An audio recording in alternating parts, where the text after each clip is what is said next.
Motorcycle restoration. This one is about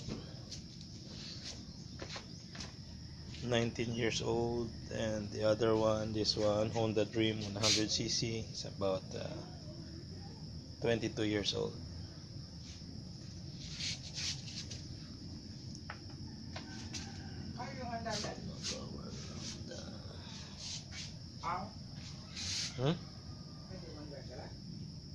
Kasi gani. This one is the new Honda Wave 125.